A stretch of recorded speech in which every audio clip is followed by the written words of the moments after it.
Here we go. All right, welcome everyone. Welcome to Turbocharging Equity Through an Inclusive Master Schedule. This presentation is presented by the Supporting Inclusive Practices Project, and on behalf of our Executive Director, Kristen Brooks, and Director Kevin Schaefer, thank you so much for being here and taking time out of your busy schedule to map out your journey to a more inclusive school. My name is Janelle Mercado, and I am the project coordinator from SIP out of El Dorado County Office of Education. And I am joined today with my fabulous partner, Danny. Can you introduce yourself? Yeah, absolutely. Dan Daher. I am the coordinator here in Southern California out of the Riverside County Office of Education. And it is a pleasure to be here with you all and a pleasure to work alongside my partner in crime, Janelle. Thanks, Danny.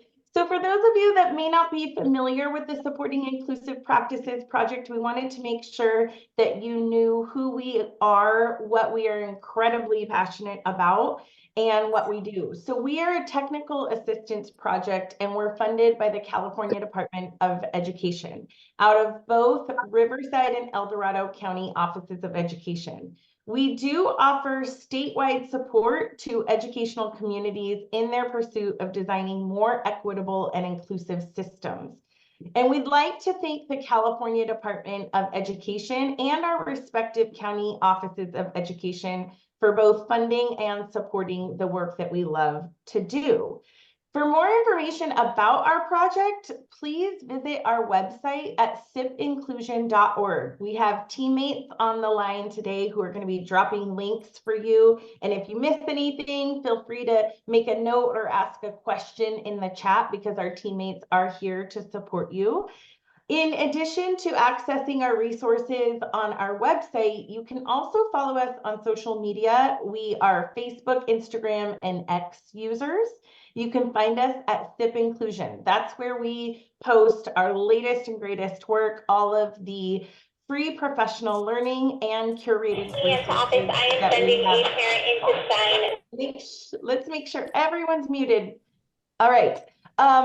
Our work is designed as a three-tiered approach model. So tier one is that no-cost professional learning and resources that you can find on our website and social media. Our tier two level of support is direct technical assistance to county offices, SELPAs, school districts, and schools across the state of California, along with other educational partners in our statewide system of support. And then our tier three level of work is designed hand in hand with the California Department of Ed, and it is specifically designed technical assistance around the needs of school districts statewide. So with that, we want to start introducing you to some of the resources that we put together for today's presentation specifically. So in the chat, you will see a link to what's called a resource Padlet. If any of you are familiar with Padlets and SIP's work, you know that we love Padlets. We have many, many Padlets. And that's just because Padlets will be in existence as long as that link is up there. And so if you miss any parts of today's presentation or want to come back to some of the resources that we put together, this Padlet will be available to you. You can also share it across your organizations and your systems. We are recording today's session, and after today, you will find the recording to the session that you can share and use for additional professional learning opportunities. You'll also find that we've included a certificate of completion for those of you that may want to submit any of your time today to your district for any reason, then you have a certificate of completion there. And then as we discuss additional resources in today's presentation, you'll find that they're all housed on the Padlet, along with the slide deck. And we've put together a processing guide for you. Now, this processing guide is something that you can use to support your learning in today's presentation. It's also something that you may consider using with your teams as you go back to work on the design or the redesign of your master schedule. So you can access that processing guide either from the Padlet from the link that's in the chat, or you can use the QR code that you see on the screen. So I'm going to take a quick pause, make sure that everyone has access to both the resource Padlet and the processing guide before we move forward. I also want to note that on the screen here, you'll see a little icon that looks like a note-taking icon. The reason we have that icon here is because you'll see throughout the presentation today that icon will surface on a number of slides that will guide you to questions that you will also find in the processing guide. So again, I'm going to pause, and I'm going to also ask folks to just make sure you're muted.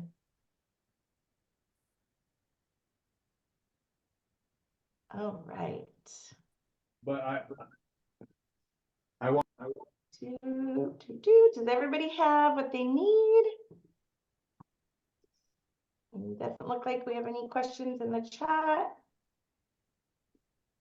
All right. So our learning today, our central learning today is focused on the design and redesign of your master schedule. And we aim to take you through what we're going to call an experience or a journey. And the process is designed so that you will start with understanding the role that a central leadership plays in designing that master schedule. We're then going to guide you through some vision making in hopes that there will be some clarity on the end goal of your master schedule and the purpose of designing a new master schedule. And then we're going to support you in establishing a roadmap, planning with the outcomes in mind. You will proactively determine what those roadblocks are in designing a new master schedule, and we're going to help you create some detours around those roadblocks so that you have that new pathway to inclusion and you're ready to leave this session today, starting your engines toward a new master schedule. So this is the essential vision for the journey. And I want to start by talking to you about the purpose in centralized dynamic leadership and coherence. So in the SIP project, our technical support is really, next slide. Our technical support is grounded in research, and it's designed to address 3 essential elements of inclusion. And these are those 3 essential elements that we really find are central to the work that we're doing. The first is the culture of inclusion. It is a vital form of establishing those foundational values and core principles to promote collaboration across your system in designing those inclusive programs. The second is policy. We aim to make sure that we're removing any barriers and structural policies that actually prevent inclusive practices. And then the third is the practices themselves. And these are practices that we are focusing on to be responsive and proactive to the diverse student needs within your system. It's based on evidence-based practices, ongoing collaboration between your general and your special educators in order to support the needs of all students and families within your system. And what you'll notice in this visual is that leadership is at the center. And the reason for that is because leadership is the catalyst for making change across all levels of the system. So when we're talking about change management within your system, we are talking about change from and leadership support from district office to schools to classroom and supports across each levels within the system. Next slide. So in order to redesign our current system, it does require us to disrupt the status quo. And in the book, Innovate Inside the Box, authors George Couros and Katie Novak say, quit telling people to think outside of the box. It's how you innovate inside the box that counts. We know we have a number of system and structural barriers within the work that we're doing. And so we really need to start thinking differently and innovatively in order to make this work. So next slide. After after we have our central leadership in place, then we want to start gathering to establish our vision. If we do not have a clear vision and an aim for where we want to go, we're going to be all over the place. This roadmap is going to be messy. And it's a messy process anyway, but we at least want to ensure that we are starting with an aligned vision across our system. So within the SIP project, one of the essential grounding frameworks that we have created is what we call the Blueprint for Inclusion. And this is our roadmap that we use in supporting school districts in designing or redesigning their system toward more inclusive opportunities. It's grounded in continuous improvement processes with frequent progress checks at each step within the process. And what you'll notice is it starts with envisioning. And then once we move from envisioning, we talk about building those inclusive systems, policies, practices, and culture. From there, we go into implementing, then scaling and sustaining. This may look linear. It is not linear. It can be very messy, but again, it's grounded in data collection, analysis, and decision-making so that every step we take in the process to designing more inclusive schools, we are being intentional. And again, it begins with envisioning. So when we are working collectively as a leadership team or within our system in designing that aligned vision, one of the first questions we ask is, does the vision for inclusion represent all students and families?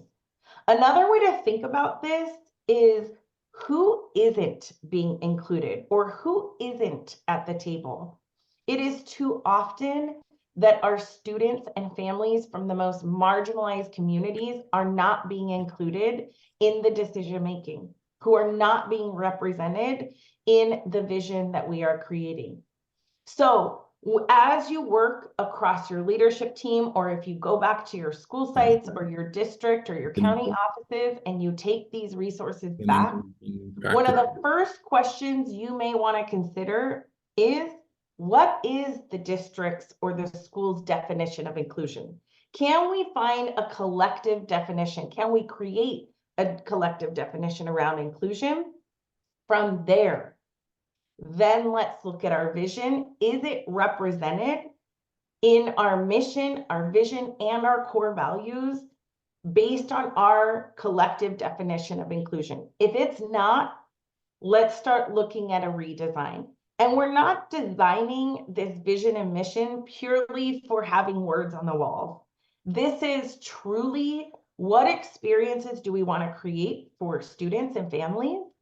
What do we want to live by? And instead of walking the walk, instead of talking the talk, we want to make sure we're walking the walk. And then lastly, we want to consider, based on this vision, what accountability measures are in place to ensure that it is data driven.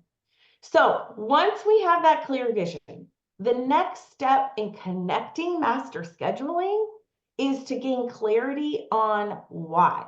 Why are we designing or redesigning our master schedule? So the thing is, somewhere we have a theory. We're all here today because we have a need to improve our master schedule. And we have a theory that by improving our master schedule, this will somehow positively impact students and student outcomes. But the step that we have to consider after creating that vision is, why are we, let's come together and decide and determine and make that clear why we are changing our master schedule. So I want to, some of you may be familiar with Simon Sinek's work and the Golden Circle. And what Simon Sinek says often is, it's too often that we know how we're doing what we're doing or what we're doing, but we have to be grounded in that why in order to connect, in order to own it, in order to live by the principles that we're trying to create. So I want to show you this quick video and maybe get a couple thoughts in the chat and just how this connects to why we're all here today. So Danny, can you go ahead and show that video? Sure. It's called How Do I Know? And a lot of times when people hear the phrase, how do I know? The next thing they say is what? How do I know what? But the key really isn't to know what. The key is to know why.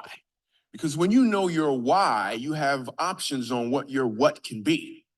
For instance, my why is to inspire people to walk in purpose. My what is stand-up comedy. My what is writing books. My what can be going out with some friends to eat. In fact, another what that has moved me towards my why is a web series that we have out now called Break Time. So every Wednesday at 3 o'clock, you should subscribe to the channel. We do a series called Break Time on YouTube. So 3 o'clock, we drop a new episode. One episode in particular, I'm about to show you a clip to. We're in Winston-Salem. So Break Time, this is how it works. I travel the country, I do stand-up comedy, probably an hour and a half at an event. And in the middle of my show, I'll just sit down and start talking to the audience. And funny just happens. Or I'll meet somebody who's really interesting. So I met this one guy and he said that he teaches music at a school. I was like, all right, you teach music, can you sing? And then I'm just gonna show you the clip. Check it. So you're a musical director. Yes, Cool. sir. All right, so let me get a couple bars of like Amazing Grace. Can you do the first part of that? Go ahead. Amazing grace, how sweet the sound that saved a wretch like me. Wow. That bro could sing. You know what I'm saying? All right. Now, once you give me the version, is if your uncle just got out of jail, you got shot in the back when you was a kid. I'm just saying, let me see the hood version real quick, if you know which version I'm talking about. Just see if that exists. Let me see what you got. Amazing grace, how sweet the sound that saved a wretch like me.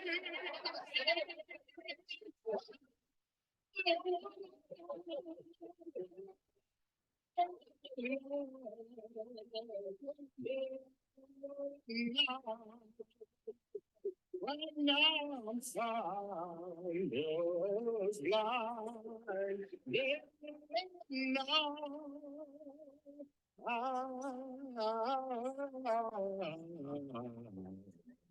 I see.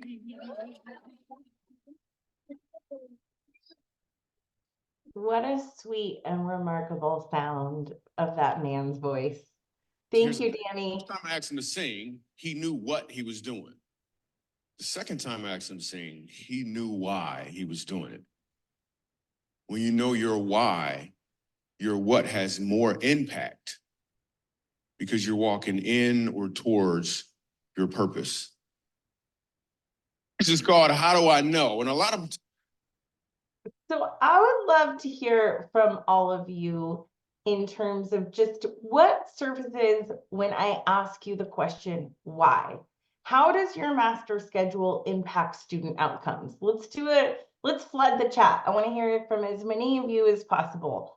So what is your why? How does the master schedule impact student outcomes?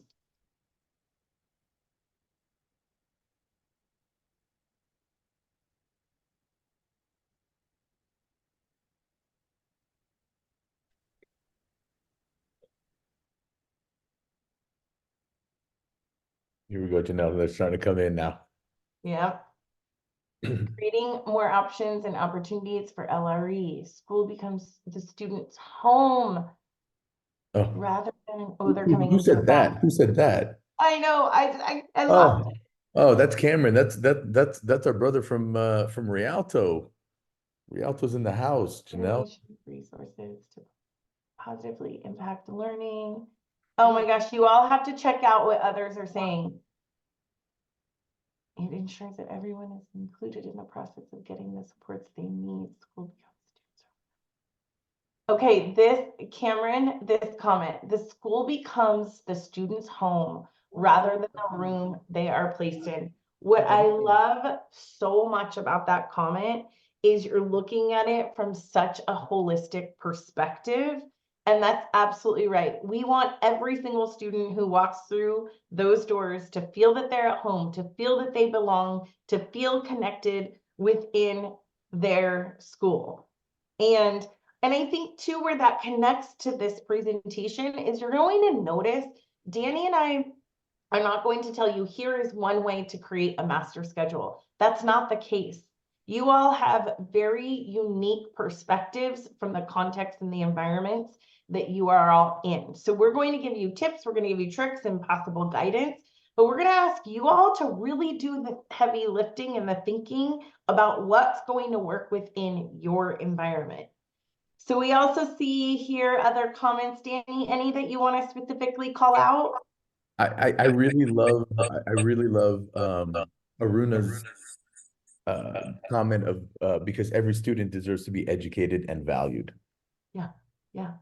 So it's not only does your master schedule drive the value and the energy you're putting into your students, it also helps make decisions at a human resource level. So all incredibly useful, valid points. And the key is, thanks Danny, next slide. The key is that when you are determining your why, it is connected to your vision that has been established and determined by all of the stakeholders within your system. And then you're able to connect your goals and your purpose for the master schedule to that vision. So, oh, Danny, one more back. So we gave you an example here. This is very, very basic, just to ensure that when you are getting started on this journey, you have alignment. So if your vision is something like all students have inclusive learning opportunities, and I'll add from what folks are saying in the chat that they feel that they belong and they feel valued, then one of the potential goals for master scheduling may be something like the master schedule ensures that all students, including those with extensive support needs, are educated in the general education class for 80% or more of their day. Notice some of the elements of this goal. It clearly states all students. It also includes students with extensive support needs, and it is data driven. So from here, after we've established our why, the next step in our journey is to target the how and the what. And I'm going to kick it over to Danny to help you start thinking about how to create that roadmap to complete this journey of master scheduling. Thanks, Janelle. And honestly, if we've gotten this far and we've looked at our why and we're crystal clear on that why, you could argue that the hard part is over, right? Like we've done this is the hard part. Once we get this dialed in, we'll be good to go. But let's create a roadmap. It's obviously hypothetical, as Janelle mentioned. We all work in different unique contexts, right? What Janelle might be able to do at her school, I might not be able to do at mine. Our staffing might be different. Our funding might be there's just so much nuance and difference. But what we are going to share with you are throughout our experiences and our research and our learning and our collaboration with colleagues throughout California, throughout the state of Washington. This is what we've picked up in terms of themes that have worked, right? And so we'll share some of those with you. And our first step, what we found is that leaders create a roadmap, right? And the easiest way to create a roadmap is to be clear about our priorities, right? And so what is it, like, what questions do we ask ourselves, right? Like, how do I know that this master schedule is meeting my goals? What goals do I have for it? What big picture goals is it trying to achieve, right? And it might be for students, it might be for teachers, right? It might be for stakeholders. It's going to be for all of them, right? But you're going to have different priorities that you're going to establish for this project, right? I want to create opportunity. I want to meet IEP goals. I want to make sure that that my teachers have time to collaborate, that we are all data informed. I want to make sure that it is understandable and approachable and user friendly, and people understand what we're doing. And Janelle mentioned this earlier. This is the opportunity to not just talk the talk, but to start to walking that talk, right? And then how we prioritize the goals of this master schedule are going to matter.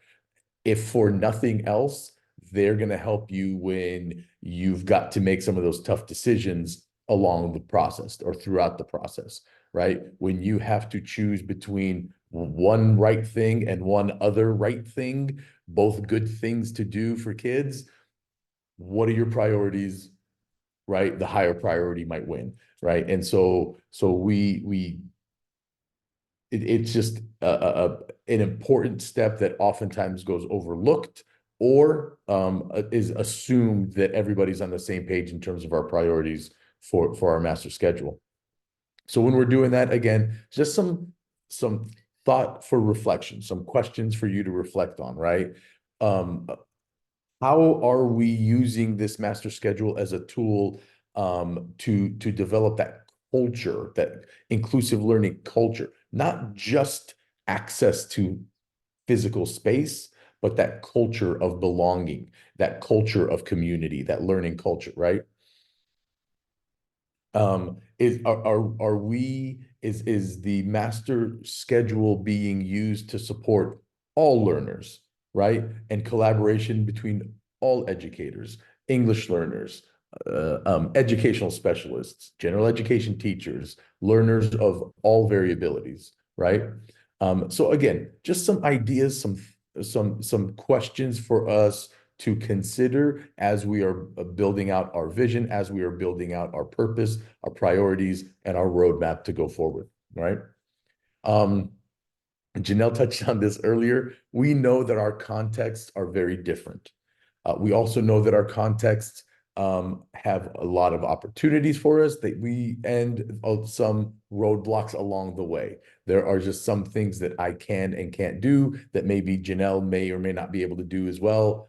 Or, things just look differently from one LEA to the next, based on some of these roadblocks. So when we talk about roadblocks or barriers, what are the first ones to come to mind? And I want to kind of kick this back to the chat. What are some of those things that come to mind when we're talking about, hey, I want to do this, but here is the first thing I think of why I can't, or what makes it that much more challenging. What are some of those first things that come to mind? Let's open it up. And Janelle, let me know what stands out to you. The first one was fantastic, right? Time to plan.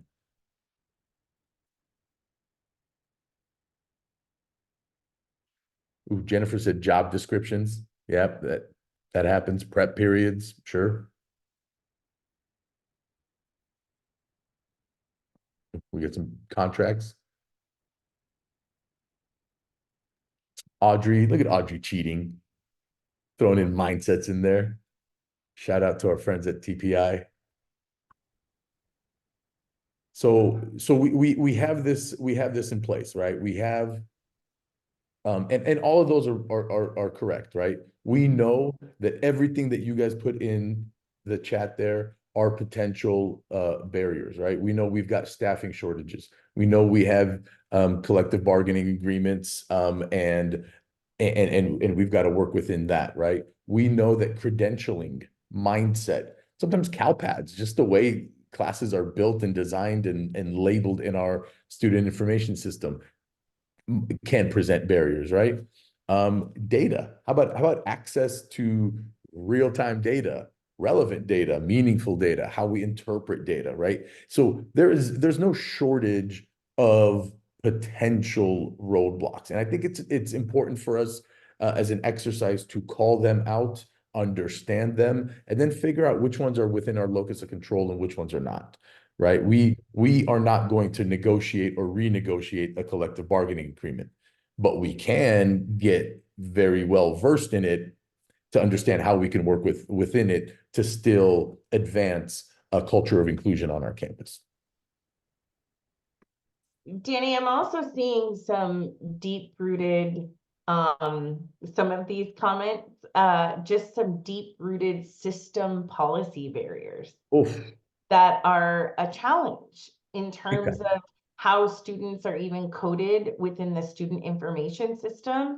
And so this goes back to how we started this conversation and the need to surround yourself with leaders and to have conversations and hard conversations with leadership and with others across the system about how these deep-rooted practices and policies may be creating barriers to inclusion. Something like class sizes and how students are coded in the student information system.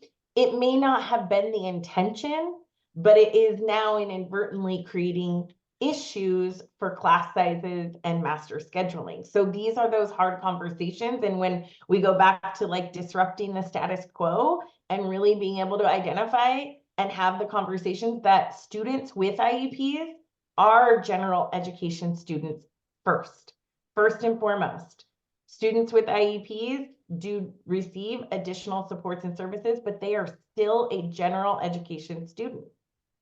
Yeah, and our colleagues are spot on, right? The friends we have on the call are spot on. We have just a lot of again, when we refer back to that the triangular graphic that you shared earlier, Janelle, really there's a reason that the culture of inclusion and inclusive policies are at the base of that at the base of that graphic, right? The weight that they carry is so important. Same with the leadership, but we have some suggestions. So let's go forward and maybe we can tackle some of these things. All right.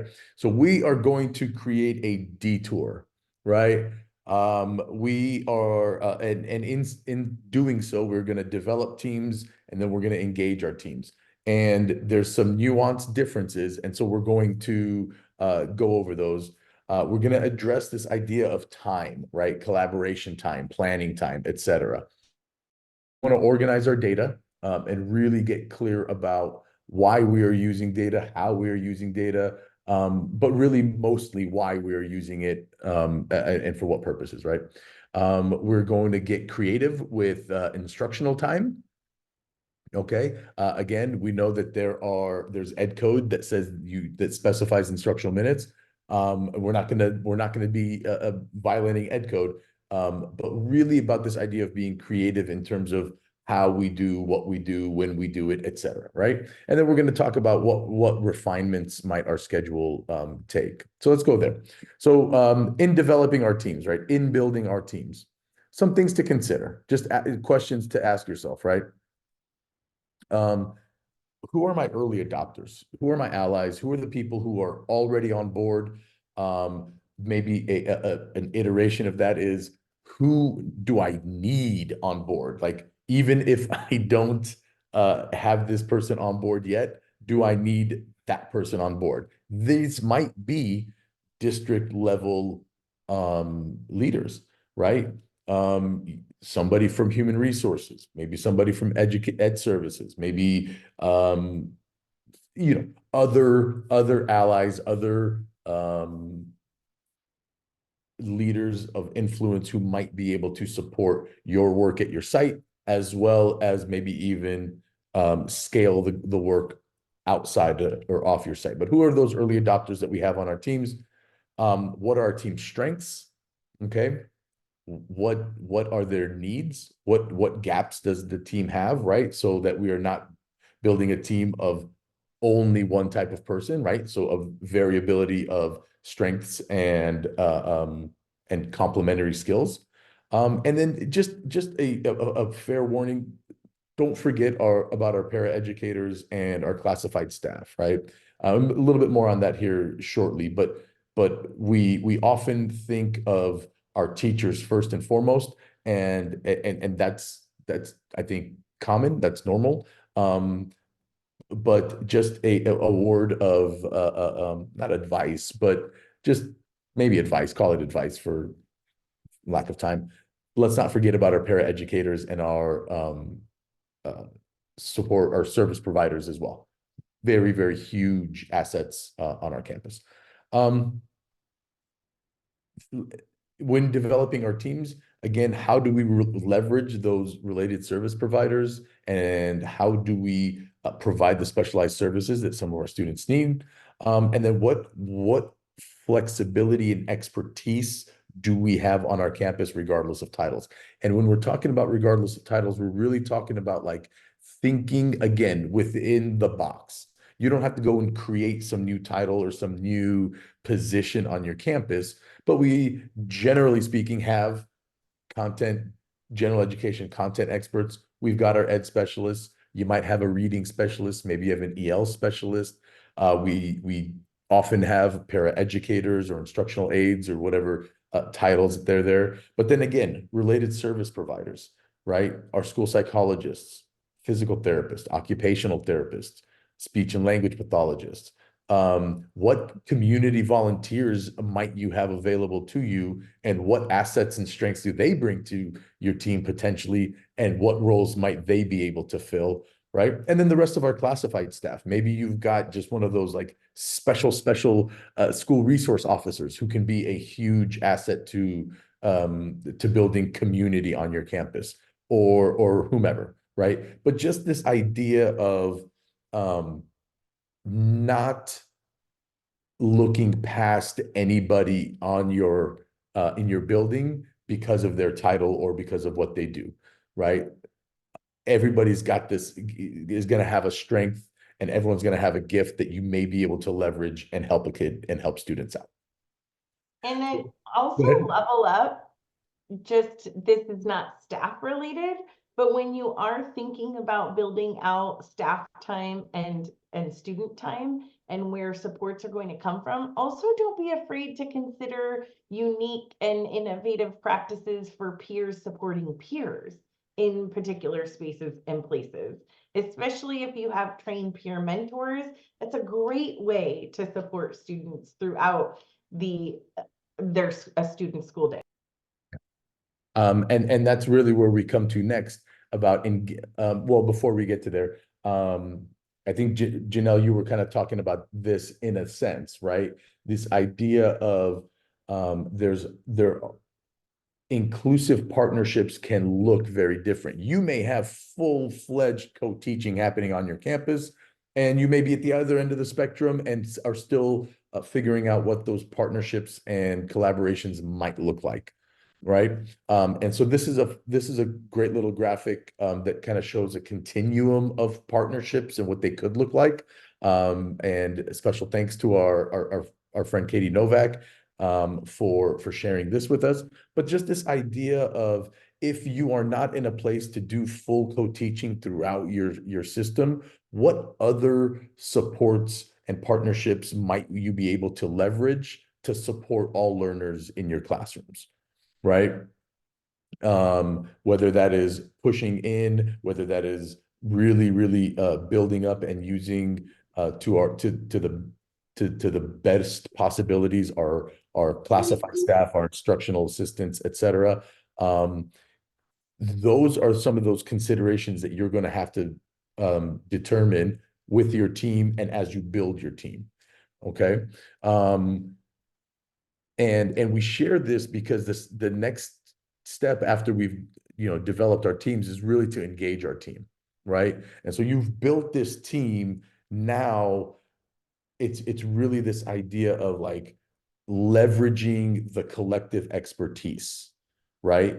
Using the genius that's in the building to learn from and teach one another, and really again leveraging the collective expertise and the specific skills that people bring. So an educational specialist may not be a grade level content expert yet, but he or she can is very well versed at differentiating instruction, at scaffolds, at what have you, right?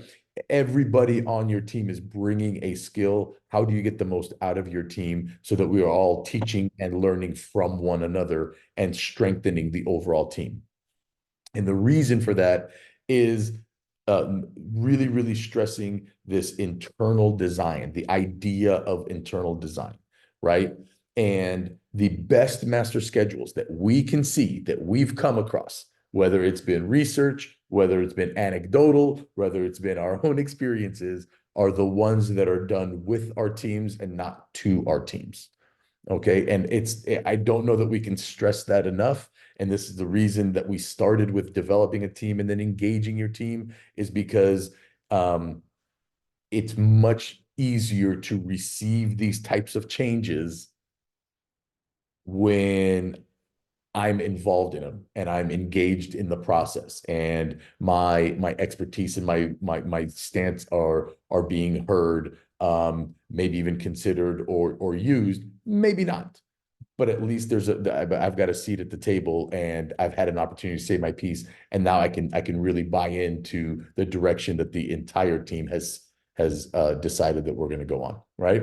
And it's a great idea to leverage and or strengthen existing relationships and dynamics, right? So when we go to these types of partnerships, what natural combinations are already there, right? Janelle and I may have been friends for 10 years, and we've been working together for a long time. And right now we're informally teaming. Maybe that's something that we can leverage and kind of expand the supports that we're able to offer to our students by making it more systemic integration, or even getting into some co-teaching, right? And so really leveraging the relationships and the dynamics that are already existing in the building. Anything else, Janelle? Doing all right? Okay. Yeah, fantastic. Yeah, so here is a really good graphic or an example that we got from McMicken Heights when we were up in Washington. And you know, I presumably, I suppose the school principal or the administrative team could have sat down and just done this, right? But this was produced by teachers, for teachers, collaboratively throughout the building, and this is what they came up with. Is it perfect? I don't know. Is it, you know, I don't know. I think it's good. Are there better ones? Presumably. Are there worse? Presumably. I don't know. The point is that the leadership there was adamant about, when we build a team, engage a team, and rely on our internal design and relationships, great things can be produced. This is just one example of that. Earlier, somebody in the chat really put in there, hey, we need to create time, right? Fantastic. We're going to do that, right? But what are we going to consider, right? So some things that we consider, like if we have informal partnerships, co-teaching, whatever, throughout the dynamics, okay, throughout the continuum, that is, what do the partnerships need, right? And I'm not talking necessarily about instructional time or planning time. I'm talking about partnership time. What, right? So if Janelle and I are going to co-teach, what does our relationship need to continue being a strong relationship, a productive relationship, a supportive relationship, a relationship of parity, right? And mutual respect. The relationship time, right? What do we need to grow together as professionals and as colleagues and collaborators, right? Then we also want to talk about grade level or PLC or subject or however it's defined, right? Whatever. Then we need that other type of collaboration as well. The one that we talked about, the professional collaboration, right? The best schedules that we've come across really value teachers' time. That means that the time for collaboration is embedded in the school day, in the work day, so that when school is out at 3 o'clock, I'm not necessarily asking Janelle to stick around till 4:30 to collaborate with me, right? Our teachers and our colleagues and all of you and all of us, everyone's got life going on, whatever that may look like, right? And so it's really, it's such a gift when leaders give their staff and their people time to collaborate within the workday, as opposed to asking more of them. Everybody's already got enough going on, right? And then, oops, sorry about that. And then maximizing the time that you do give them, right? Is there a planning process that's already going on in place? Is it efficient? Is it effective? Does that need to be revamped, or is it good enough and sustainable enough as long as I give people time, right? But how do we maximize the allocated time for collaboration? And then how often are we able to provide them this time? I've seen as much as twice a week. I have seen once a quarter. I don't know what the magic answer to that number is, but again, you're going to need to be creative within your within the restraints or within the boundaries of your context. If you already have an early out day on your campus and students leave early on Thursday and that's collaboration time, fantastic. Like, it's already built in. How can you leverage it? How do you maximize it? And how do we continue to move forward for with establishing inclusive practices and an inclusive culture? All right, so next would be, so here's one example, right? Again, this is from Ruby Bridges Elementary School up in Seattle. Again, just one example. You'll notice at the top the names of our, I think this is paraprofessionals, I think. They're highlighted, and so here it says on Monday, Tuesday, Thursday, Friday, this is where we're pushing in, this is where we might be co-teaching, this is what we might be doing. Wednesday, you'll notice that we're going to go and we're really kind of doing the social emotional side of MTSS, and we're going to be collaborating with fifth and first and third and et cetera, et cetera. But the reason we put this in here is because you'll notice Wednesday afternoon from 1 to 2:30, we have district directed time, building directed time, individual directed time. This is our time to collaborate. This is our time to learn. This is our time to grow. This is our time to discuss student needs, review data, et cetera, et cetera, et cetera, all the things that our teachers do. Here's another one. This is my schedule. Okay. This is just one idea where I support second and third grade with one paraeducator, Miss Q, and I am a co-teacher, and you can see the data there on the right-hand side of the screen, and you will see where I have built in, we have art and music for second and third grade on Monday afternoons, and so we're going to use that as collaboration time. Second and third graders have PE on Wednesdays, so we'll use that for additional collaboration time. The rest of Wednesday can be time to write IEPs, do all the things that I have going on, and you'll notice that my paraeducator will push in while I am co-teaching somewhere else, and we will rotate through the classes that we are assigned to and with the teachers that we are collaborating with. And so is everything going to work out like this? No, this is just an example of how we might rethink and re-examine what is going on with our schedule and how we might use our instructional days differently. Before we get to that though, Janelle and I talked a lot about this idea of like organizing our student data, organizing their needs, right? Getting a better understanding of what do our students need individually. My needs are going to be different than Janelle's, and this frankly is an idea that we can kind of extend beyond students who have IEPs. We have students without IEPs who struggle academically as well. What might their needs be, right? So again, this idea of organizing and really kind of getting a better sense or a global picture of our students' academic needs or the supports that they need academically to learn, to access the curriculum, is just paramount, right? And it's as simple as, right, like just knowing how many kids I got specifically, right? Like I know I've got 77, not 75, not 80, not about, I have 77, right? Kind of that's going to help us with how they're distributed. And we'll talk about that here in a second, right? How do we view students with 504 accommodations, right? They have their set of needs as well, right? And then what range of students are we looking at? Okay, we are saying that we want to include all learners, including those with our most extensive needs. Maybe that's not feasible at your campus. Maybe those students don't even attend your campus. I don't know, right? But what we're saying is, what are the range of needs that you are working with?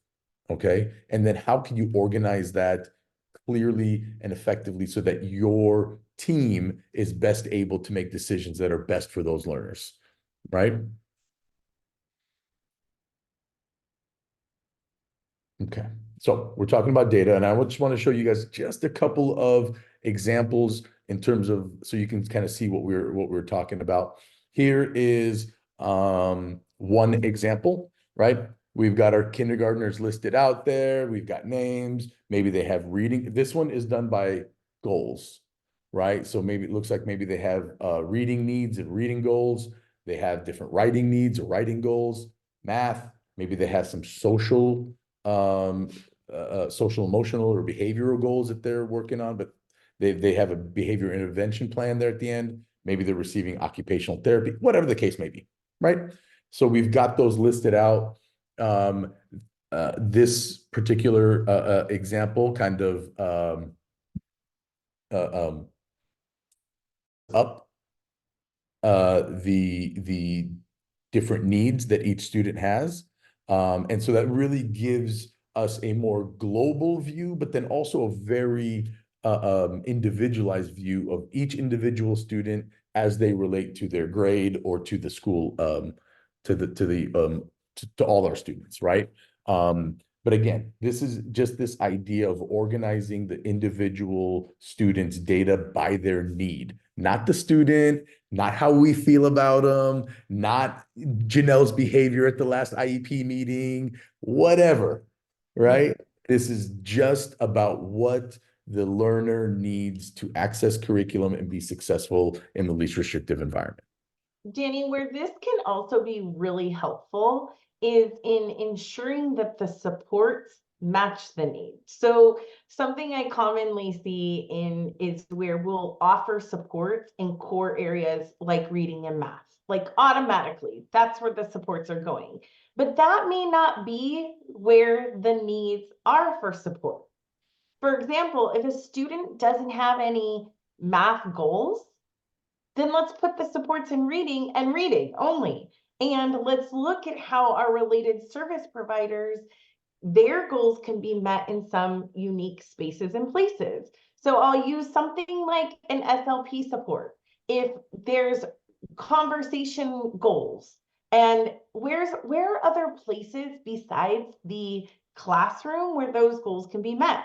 On the playground, in PE, in art classes, right? Like there's other spaces and places that supports can be provided and goals can be met outside of your core content areas if they're not needed. Right. And that really comes back down to just, you know, the creativity of the team as you engage your team and as you engage in this process.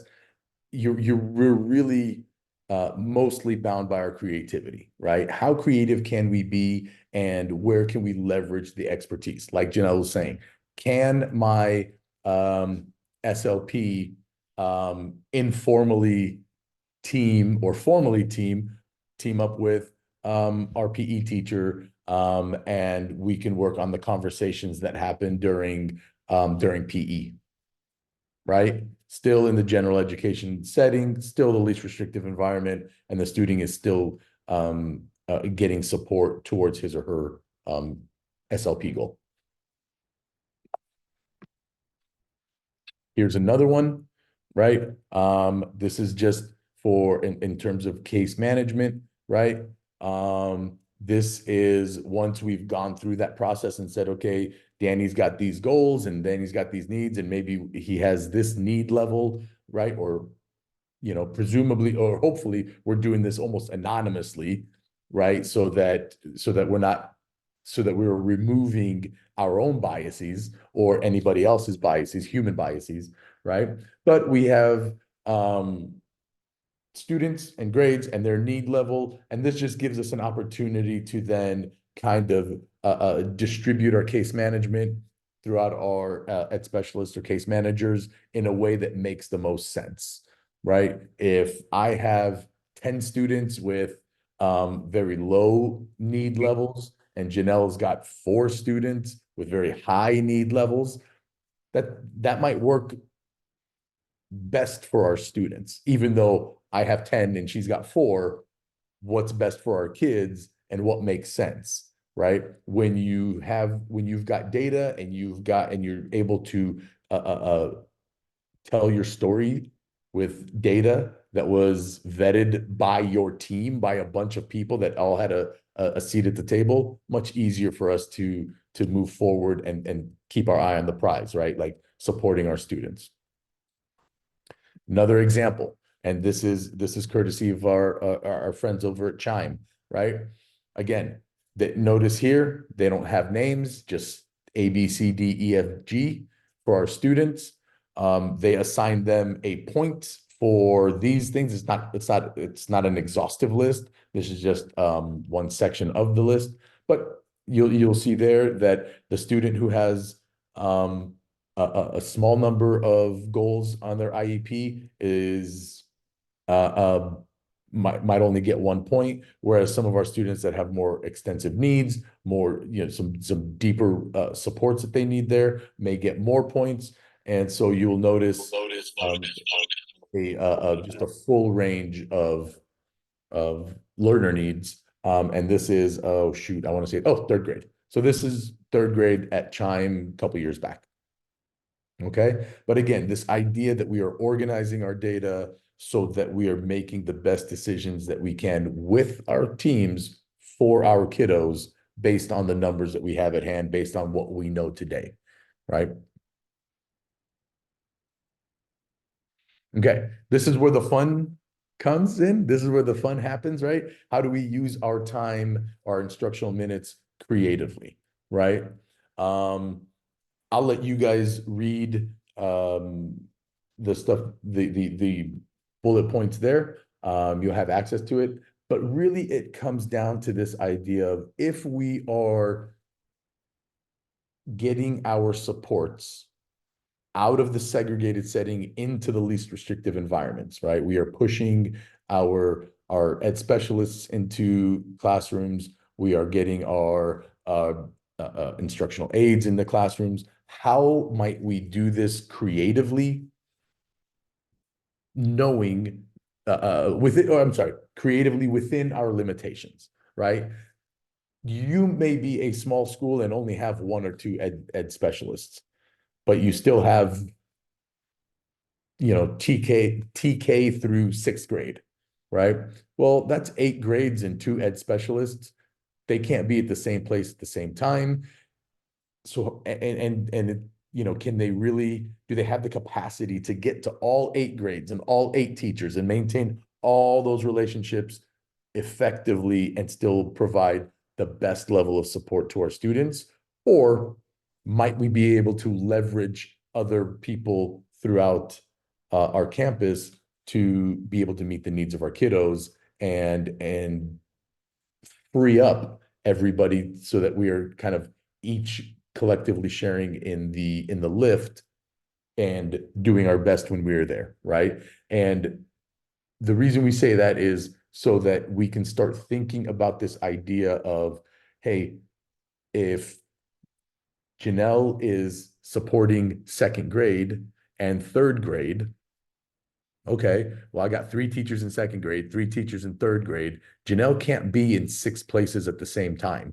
And so if our kiddos have to be in, if we have a bunch of kids who have reading goals, she can't be, second grade and third grade can't do reading at the same time. Janelle just can't get there. So how do we create a time structure that makes the most sense? And this is why we really, really want to say engage with your team, because your teachers will be able to tell you the schedule that works best for them, the schedule that works best for kids, and a schedule on how we can get places to everybody on time. And they'll give you something that's probably very workable that you can build from or just use if it's good, if it meets the needs of the school. And so some examples that we have, you'll see here, this is from one of our, this looks like, I want to say Macon Heights again.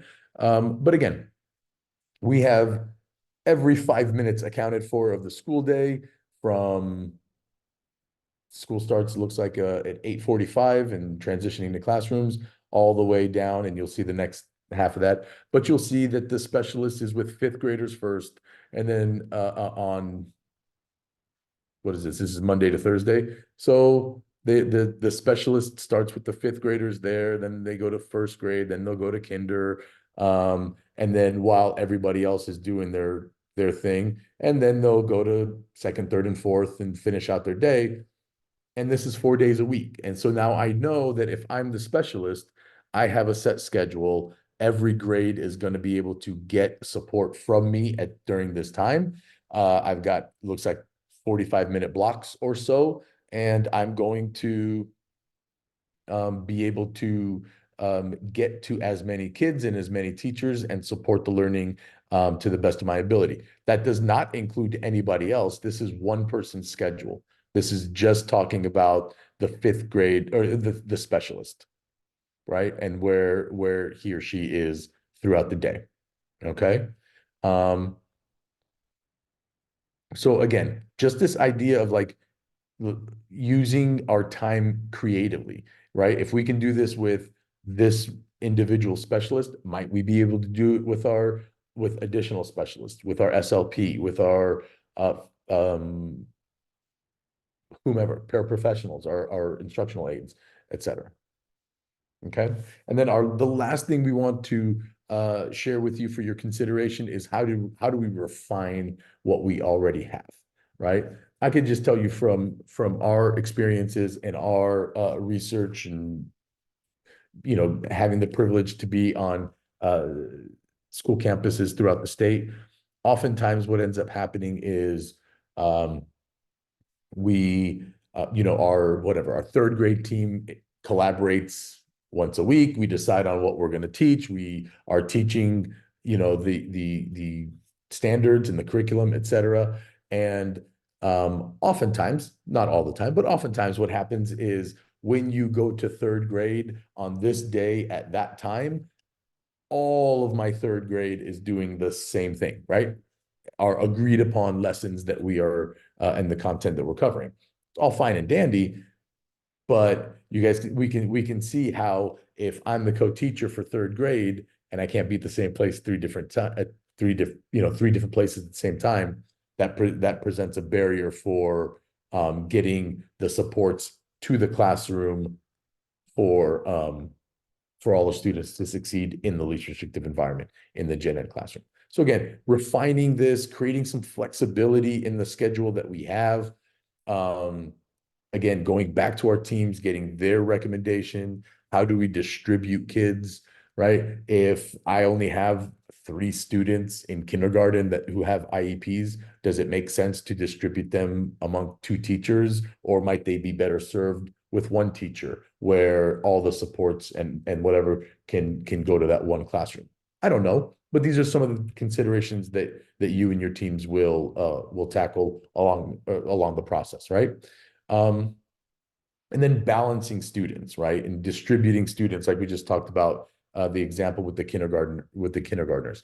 And so here's, again, just some examples of what we found. And by the way, everything that we're showing you here, if it's blank like this one is, it is linked in the Padlet. So by all means, have at it, make copies, do what you guys got to do. Hopefully they help. But this is one tool that one of our colleagues in Washington was using. This is, again, this idea of moving some things around so that different groups are doing different things at different times. And so you'll notice, second and third grade are doing SEL in the morning, while fourth grade has the specialist in the class. Once the specialist leaves, then fourth grade will get into some SEL work, while kinder and first grade are doing something else, right? During the middle of the day, you'll notice, again, no two grades are doing the same thing at the same time, or very few of them are, right? In the afternoon, we've distributed our time, so now our SEL for fifth graders is at the end of the day, where second, third, and fourth had it right at the beginning of the day. First grade is doing it right at lunch or right after lunch. And so just this idea of moving some things around so that my specialists can get into the classroom, provide services and support all learners, and I don't have to pull kids out into out of the LRE if I don't have to, right? And this brings us towards the end of our journey, or closer to the end of our journey, right? We're going to go out and conquer the world, one master schedule at a time. But just some closing thoughts, right? This is a great opportunity for us as leaders to model the inclusion and the inclusivity we hope to see on our campuses, right? This is an opportunity for us to engage our teams, to get their feedback, to include our colleagues throughout this process, right? And so I really want to credit Dr. Studer over at Chime, because he kind of taught me this idea of a high touch process, meaning lots of hands in the pot, lots of people working for the betterment of all of our students, individually and collectively. And so this is a great opportunity for us to create more seats, bring people together, engage them, and build a team that is really going to, and put together a process that's going to model what we hope to see on our campuses. This is also an idea. If you were going to do something like this and you're going to have the meetings and collaborate and engage and et cetera, if you have an SIS system or some kind of lottery or random wheel or whatever, that randomness is our enemy here, right? When we talk to the staffs that have the most inclusive master schedules, what they say is everything is done with intention. The details matter. Everything is done with intentionality. That intention by itself is not enough. Like, you need to act on that attention and pay attention to the details, right? Schedule your students with IEPs, your English learners, our learners who have the most needs. Let's schedule them first. Let's get them in a place that we believe that we're going to be successful in a schedule, in a master schedule that is built for the success of all students. Let's get them in those places and spaces first, so we know that we are putting the kids there with intention, right? With intentionality, because that's our vision. Our vision and our goals are this. And for that to happen, we have to have these kiddos in these places and spaces. And so let's do that, right? Rely on your data, rely on the processes that you build, rely on your team. Again, this idea of a high touch process. We do not suggest sitting in your office and doing this by yourself. It is a lonely process and much more fun and much more productive when we include everybody. And so if you take nothing else from this entire time that we've spent together, right? Just take away this, that when your why is clear, your what has purpose, right? That intentionality, collaboration, and data every step of the process is really going to keep things clear and keep your focus on the goals, on your desired outcomes, and don't let chance get the best of us, right? Everything has a purpose, and there's a purpose for everything we do. There's a why, and so eliminate the randomness. Do it for your why. Do it with the end goal in mind. And with that, that's what I have, and I know we have time for some questions here. But Janelle, I know you had a couple of things you wanted to touch on. Yeah, I just wanted to, one, ask that everyone complete our feedback survey. This will also be sent directly to you. It's going to be dropped in the chat right here. It will just take you a few minutes, but we do very deeply appreciate your input and your suggestions. We have another session of this presentation running next week on Wednesday, the 24th, for secondary leaders. So you are welcome to pass the word along, and also this feedback will be used to help us refine even for next week. So please encourage you to complete that survey. And then we also wanted to leave you with a few nuggets of future events that SIP is hosting. So the first one, and all of our events can be found on our website, but also on our social media. So this is a space that you can scan this QR code to go directly to our website, or again, follow us on social media because we do promote all of our events there. So give everyone a chance to access these goodies. And a few featured events we want to show you are the first one that's coming up on January 30th. Our series on accelerating student learning through co-teaching is happening. And so that'll be January 30th, February 13th, and the 20th. And it's presented by two of our esteemed experts in the field, Dr. Marilyn Friend and Dr. Paula Klutz. So this series will address a combination of system design around co-teaching. It will touch a tad on master scheduling through co-teaching, and really teacher level supports and strategies, and more importantly, how to support students with extensive support needs through co-teaching. So that's one series you may consider. And then we have an annual inclusion conference that we want you all to know about. And it's coming in May 9th and 10th. This is a virtual, no-cost professional learning event. It's run across 2 days. We have incredible keynote presenters lined up for you this year, and a number of breakout presenters from folks in the field who are doing the work. So our whole theme this year is centered on driving inclusion forward, shifting beliefs into action. And we want you to hear from folks in the field who have lived experiences, elevating the voices of the disability community, and other folks who are sharing their trials and challenges and successes with you. So please join us at any of these events. And then I see some questions that are coming in the chat that I want to make sure we can respond to, and also invite folks to unmute yourselves if you have any questions for Danny and I. We'll stay on the line for just a bit. It looks like